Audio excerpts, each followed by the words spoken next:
Hi friends, welcome to learn pharma in Tamil YouTube channel. இந்த சேனலில் நாங்கள் ஃபார்மசி சிலபஸ் எல்லாமே தமிழில் எடுக்கிறோம். உங்களுக்கு பிடிச்சா கண்டிப்பாக லைக் பண்ணுங்கள், ஷேர் பண்ணுங்கள் அண்ட் தென் சப்ஸ்கிரைப் பண்ணவும் மறந்துடாதீங்க ஃப்ரெண்ட்ஸ். இன்றைக்கி நம்ம வீடியோவில் என்ன பார்க்க போகிறோம் அப்படின்னு பார்த்தீங்கன்னா, POC 3ல் இருக்கிற யூனிட் 3 தான் பார்க்க போகிறோம். அதாவது ஹெட்ரோசைக்ளிக் காம்பவுண்ட் தான் பார்க்க போகிறோம்.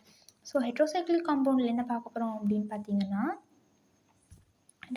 Relative aromaticity and then reactivity of pyrrole, furan and then thiophene. இந்த thiophene இந்த 3 காம்பவுண்டும் பார்த்தீங்கன்னா 5 membered ring. ஸோ அதில் வந்து நைட்ரஜன் ப்ரெசண்ட் ஆயிடுச்சுன்னா pyrrole, அதுவே ஆக்சிஜன் ப்ரெசண்ட் ஆயிருந்துச்சுன்னா furan, ஒருவேளை சல்ஃபர் ப்ரெசண்ட் ஆயிடுச்சுன்னா thiophene. ஸோ இதுக்குள்ளே நம்ம என்ன பார்க்க போகிறோம் அப்படின்னு பார்த்தீங்கன்னா, அதோடைய அரோமேட்டிசிட்டியும் ரிலேட்டிவிட்டி ஆஃப் பேசிசிட்டி இதெல்லாம் நம்ம வந்து கம்பேர் பண்ணி பார்க்க போகிறோம் இந்த 3க்கும். ஸோ வாங்க நம்ம இப்போ பார்க்கலாம். ஸோ இதில் என்னென்ன பார்க்க போகிறோம் அப்படின்னு பார்த்தீங்கன்னா, ஆர்டர் ஆஃப் அரோமேட்டிசிட்டி எவ்வளோ இருக்குது. ஸோ இந்த மூணு காம்பவுண்ட்டை நம்ம ஆர்டராக பார்க்க போகிறோம். அரோமேட்டிசிட்டி எதுக்கு அதிகம் எதுக்கு கம்மின்ட்டு. ஸோ அதே மாதிரி தான் சேம் பேசிசிட்டி பார்க்க போகிறோம். And then electrophilic substitution, nucleophilic substitution. So இந்த 4 தான் இந்த வீடியோவில் பார்க்க போகிறோம். ஸோ வாங்க ஒன்று ஒன்றா நம்ம பார்க்கலாம். ஃபஸ்ட்டு பார்த்திங்கன்னா ஆர்டர் ஆஃப் அரோமேட்டிசிட்டி. ஃபஸ்ட்டு எந்த காம்பவுண்டுக்கு அரோமேட்டிசிட்டி அதிகமாக இருக்கும், எந்த காம்பவுண்டுக்கு கம்மியாக இருக்கும் அப்படின்னு நம்ம எப்படி பார்க்குறோம் அப்படின்னு பார்த்தீங்கன்னா, எலக்ட்ரோநெகட்டிவிட்டி அதிகமாக இருந்துச்சுன்னா அரோமேட்டிசிட்டி கம்மியாக இருக்கும். ஏன் அப்படின்னு பார்த்தீங்கன்னா, அதோடைய எலக்ட்ரோநெகட்டிவிட்டி அதிகமாக இருந்துச்சுன்னா அந்த காம்பவுண்டுக்கு வந்து ரெசோனன்ஸ் ஸ்ட்ரக்சர் வந்து கம்மியாக இருக்கும். ஸோ ரெசோனன்ஸ் ஸ்ட்ரக்சர் கம்மியாக இருந்துச்சுன்னா அது வந்து அன்ஸ்டேபிள். ஸோ அப்போனா அதுக்கு அரோமேட்டிசிட்டி கம்மியாக இருக்கும். இதுதான் காரணம். எலக்ட்ரோநெகட்டிவிட்டி அதிகமாக இருந்துச்சுன்னா ரெசோனன்ஸ் ஸ்ட்ரக்சர் வந்து கம்மியாக இருக்கும். ஸோ அதனால் அரோமேட்டிசிட்டியும் கம்மியாக இருக்குது அப்படின்னு சொல்கிறாங்க. ஸோ ஃபஸ்ட்டு எதுக்கு அப்படின்னு பார்த்தீங்கன்னா, ஆக்சிஜன் வந்து high electronegative compound. So next அதுக்கு அடுத்து பார்த்திங்கன்னா நைட்ரஜனுக்கு அடுத்து தயோபின்.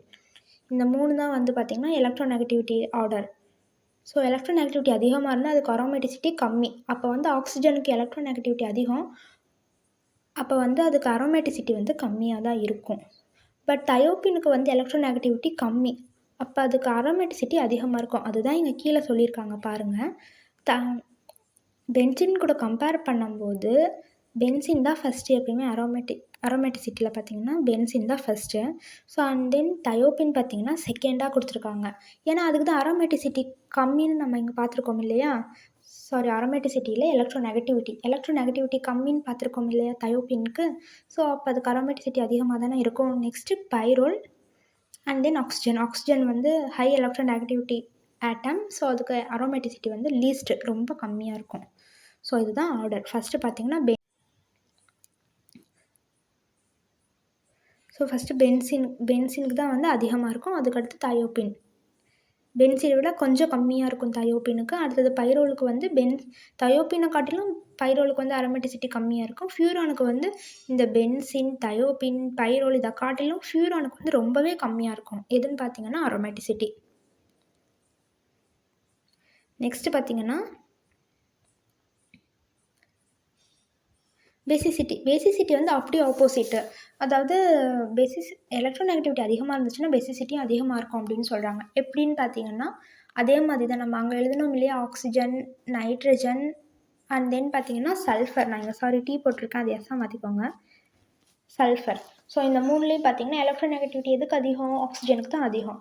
அப்போ பேசிசிட்டி எதுக்கு அதிகமாக இருக்கும், ஃபியூரான் ஆக்சிஜனுக்கு தான் அதிகமாக இருக்கும். அதுக்கு அடுத்தது நைட்ரஜன் பைரோலுக்கு அதிகமாக இருக்கும். அதுக்கு அடுத்து தான் சல்ஃபர் தயோப்பின். ஸோ தயோப்பினுக்கு வந்து இதில் கம்மியாக இருக்கும். ஸோ இதுதான் இங்கே சொல்லியிருக்காங்க. எலக்ட்ரோநெகட்டிவிட்டி அதிகமாக இருந்துச்சுன்னா பேசிசிட்டி அதிகமாக இருக்கும். ஸோ அதுதான் சொல்லியிருக்காங்க. ஸோ நெக்ஸ்ட்டு பார்த்தீங்கன்னா reactivity towards the electrophilic substitution. So pyrrole, furan and then thiophene இந்த 3த்துக்குள்ளே நம்ம என்ன பார்க்க போகிறோம்னு பார்த்தீங்கன்னா electrophilic substitution. So electrophilic substitution வந்து எதுக்கு அதிகமாக இருக்கும் அப்படின்னு பார்த்தீங்கன்னா, ஃபஸ்ட்டு பைரோலுக்கு அதிகமாக இருக்கும். ஸோ அதை விட கொஞ்சம் கம்மியாக ஃபியூரான் இருக்கும். ஸோ தயோபின் வந்து ரொம்பவே கம்மியாக இருக்கும் அப்படின்னு சொல்கிறாங்க. எலக்ட்ரோஃபிலிக் சப்ஸ்டியூஷன் ரியாக்ஷனில் பைரோல் வந்து மோர் ரியாக்டிவிட்டி. ஸோ அதை விட கொஞ்சம் கம்மியாக இருக்கும் ஃபியூரான். ஸோ பைரோல் ஃபியூரானை காட்டிலும் தயோபின் வந்து ரொம்பவே கம்மியாக இருக்கும். ஏன் பார்த்தீங்கன்னா அதில் எலக்ட்ரோநெகட்டிவிட்டி வந்து ரொம்பவே கம்மி. ஸோ எலக்ட்ரான் ரிச் சைட்டில் தான் போய் அட்டாச் ஆகும் எலக்ட்ரோஃபில். பட் தயோஃபினில் தான் எலக்ட்ரோநெகட்டிவிட்டியே ரொம்ப கம்மியாக இருக்குதுன்னு பார்த்தோம் இல்லையா? இங்கே பாருங்கள், எலக்ட்ரோநெகட்டிவிட்டி வந்து தயோஃபினுக்கு வந்து ரொம்பவே கம்மி. ஸோ அதனால் பார்த்திங்கன்னா எலக்ட்ரோஃபிலிக் சப்ஸ்டியூஷன் ரியாக்ஷனும் கம்மியாக தான் இருக்கும். ஸோ இப்படி கம்பேர் பண்ணி படிச்சுக்கிட்டிங்கன்னா ரொம்ப ஈஸியாக இருக்கும். So first pyrrole and then furan, அடுத்து தயோபின். ஸோ நெக்ஸ்ட்டு பார்த்திங்கன்னா reactivity towards the nucleophilic substitution. Next nucleophile வந்து எங்கே அட்டாச் ஆகும் அப்படின்னு பார்த்தீங்கன்னா தயோஃபினில் தான் வந்து ஃபஸ்ட்டு அட்டாச் ஆகும்.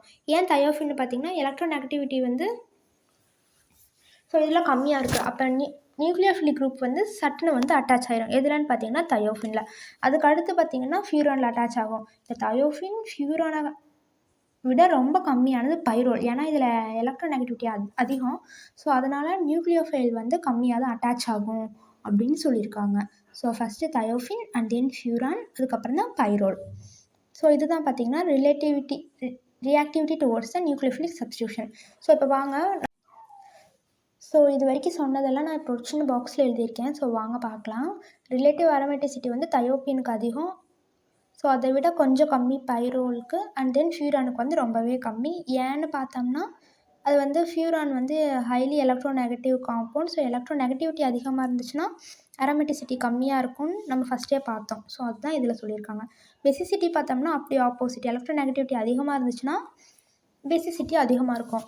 அப்போ ஃபியூரானுக்கு வந்து எலக்ட்ரோநெகட்டிவிட்டி அதிகம், அதனால் பெசிசிட்டி அதிகமாக இருக்கும். அதை விட கொஞ்சம் கம்மி தான் பைரோல். தயோஃபின் வந்து அதை விட ரொம்பவே கம்மி அப்படின்னு சொல்கிறாங்க. ஏன்னா தயோஃபினுக்கு வந்து எலக்ட்ரோநெகட்டிவிட்டியே இல்லை. ஸோ அதனால் வந்து அது லெஸ் ரியாக்டிவ் பெசிசிட்டியில் அப்படின்னு சொல்லியிருக்காங்க.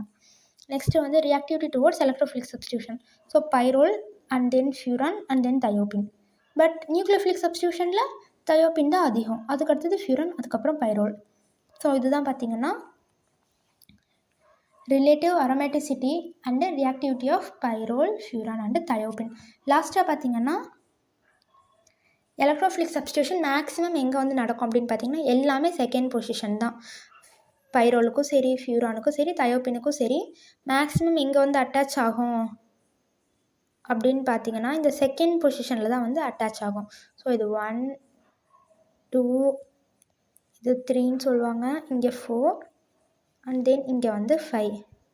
ஸோ இந்த எலக்ட்ரோஃபிலிக் சப்ஸ்டியூஷன் ரியாக்ஷன் எங்கே நடக்கும் அப்படின்னு பார்த்தீங்கன்னா இந்த செகண்ட் பொசிஷனில் தான் நடக்கும். ஸோ இதுதான் ஃப்ரெண்ட்ஸ் என்னென்னு பார்த்தீங்கன்னா